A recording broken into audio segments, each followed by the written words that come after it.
তো বন্ধুরা চলে এসেছি নতুন আরেকটি মজাদার রেসিপি নিয়ে। এই রেসিপিটি আমার বানানো সকল রেসিপি থেকেই আলাদা। আজকের এই ভিডিওতে কাঁঠাল বিচি দিয়ে শীতলের বড়া তৈরি করব। এই ধরনের রেসিপি কিন্তু সচরাচর দেখা যায় না, তাই আজকের ভিডিওতে কিভাবে কাঁঠাল বিচি দিয়ে শীতলের বড়া তৈরি করা হয় সেটি আজকে দেখাবো। তাই দেরি না করে দেখে নেওয়া যাক। প্রথমে আমি 20 থেকে 25টা কাঁঠাল বিচির খোসা ছাড়িয়ে অর্ধেক করে কেটে নিয়েছি, তার সাথে ভালো করে ধুয়েও নিয়েছি। কাঁঠাল বিচিগুলি অর্ধেক করে কেটে নেওয়ার কারণ হলো তাড়াতাড়ি যাতে সিদ্ধ হয়ে যায়। কাঁঠাল বিচি সিদ্ধ হতে হতে এদিকে আমি কুমড়োর পাতাগুলো রেডি করে নিচ্ছি। 15 থেকে 20টা কুমড়োর পাতা ভালো করে ধুয়ে লবণ দিয়ে মেখে নিচ্ছি। সামান্য একটু লবণ দিয়েই পাতাগুলো মেখে নিতে হবে যাতে ভালোভাবে নরম হয়ে যায়। লবণ দিয়ে মেখে নিলে কুমড়োর পাতার দানা দানা কাটাগুলো নরম হয়ে যাবে। এখন কিছু সময়ের জন্য পাতাগুলো রেখে দেব। কাঁঠাল বিচিগুলো ভালোভাবে সিদ্ধ হয়ে গেছে, এখন নামিয়ে নেব।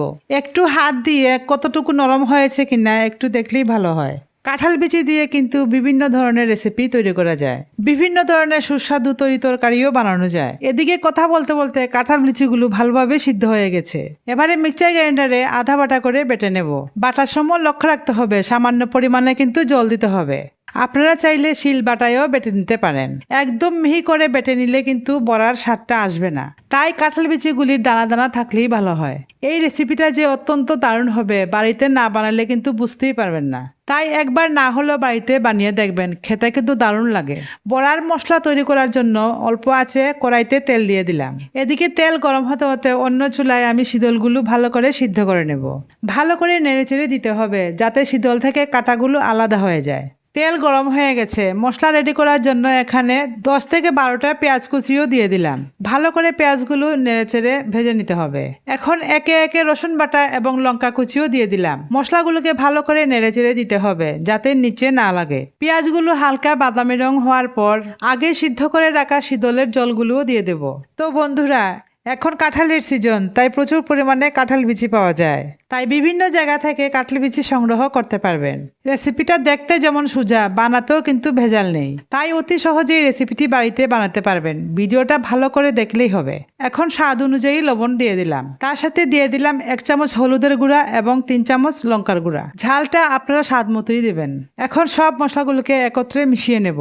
লক্ষ্য রাখতে হবে মশলাগুলো যাতে নিচে না লাগে, তার জন্য একটু পরপর খুন্তি দিয়ে নেড়ে দিতে হবে। এবারে আমি আগে করে রাখা কাঁঠাল বিচির পেস্টগুলোও দিয়ে দিলাম। ভালো করে ভেজে নিতে হবে যাতে কাঁঠাল বিচির কাঁচা গন্ধটা চলে যায়। ভিডিওটা যদি ভালো লাগে তাহলে লাইক করতে ভুলবেন না। মশলাটা দেখতে কিন্তু খুবই দারুণ লাগছে। লবণ দিয়ে মেখে রাখা পাতাগুলো এখন একে একে বিছিয়ে নেব। স্ক্রিনে যেভাবে দেখানো হচ্ছে পাতা থেকে টাটা ছাড়ানো, সেভাবেই ছাড়াতে হবে। এইভাবে করে 2টি পাতা দিয়ে একটি বড়া রান্না করব। পাতাগুলি ঠিক এইভাবে একটির উপর আরেকটি বিছিয়ে নিতে হবে। লক্ষ্য রাখতে হবে মশলাগুলো যাতে বাইরে বেরিয়ে না আসে। স্ক্রিনে যেভাবে দেখানো হচ্ছে ঠিক সেইভাবে কিন্তু পাতাগুলোকে মুড়ে নিতে হবে। আমি সাধারণ একটি ডিজাইন দিয়ে পাতাগুলো মুড়িয়ে নিচ্ছি। আপনারা চাইলে বিভিন্ন ধরনের ডিজাইন দিয়ে বানিয়ে নিতে পারেন। তো বন্ধুরা গরম গরম ভাতের সাথে এই বড়াটা খেতে কিন্তু বেশ ভালোই লাগে। 2টো বড়া দিয়ে কিন্তু পেট ভরে ভাত খাওয়া যায়। এই কাঁঠাল বিচির বড়া দিয়ে ভাত খেলে অন্য কোনো তরকারির প্রয়োজনই পড়বে না, এত স্বাদের হয় বড়াটি। তাই না হলেও বাড়িতে একবার বানিয়ে দেখবেন। এখন বড়াগুলো তৈরি করার জন্য প্যানের মধ্যে তেল দিয়ে দেব। একটু বেশি করে তেল দিতে হবে যাতে বড়াটা মচমচে হয়। মচমচে না হলে বড়ার সেই স্বাদটা আসবে না, তাই পরিমাণে বেশি তেল দিয়ে ভাজতে হবে। বড়াগুলো এখন উলট পালট করার পালা। আগুনটা যাতে কম থাকে সেদিকে লক্ষ্য রাখতে হবে। লক্ষ্য রাখতে হবে কম আছে যাতে সমস্ত বড়াগুলো তৈরি করা হয়। অতি অল্প সময়ে বড়াগুলো প্রায় তৈরি হয়ে গেল। ভিডিওটা যদি ভালো লাগে তাহলে বন্ধুদের সাথে শেয়ার করতে ভুলবেন না। স্বল্প খরচে ঘরের জিনিস দিয়েই রেসিপিটা তৈরি হয়ে গেল। বড়াগুলো তৈরি হয়ে গেছে, এখন অন্য পাত্রে নামিয়ে নেব। সাবধানে উলট পালট করতে হবে যাতে বড়াগুলো ভেঙে না যায়। তো বন্ধুরা কাঁঠাল বিচি দিয়ে আরো নতুন নতুন রেসিপি নিয়ে আসবো, তাই ভিডিওটা লাইক করতে ভুলবেন না। তো সহজেই তৈরি হয়ে গেল নতুন আরো একটি রেসিপি। আবার দেখা হবে পরের ভিডিওতে। আজকের জন্য এই পর্যন্তই। সবাই ভালো থাকবেন, সুস্থ থাকবেন আর দেখতে থাকবেন জলিস কুকিং।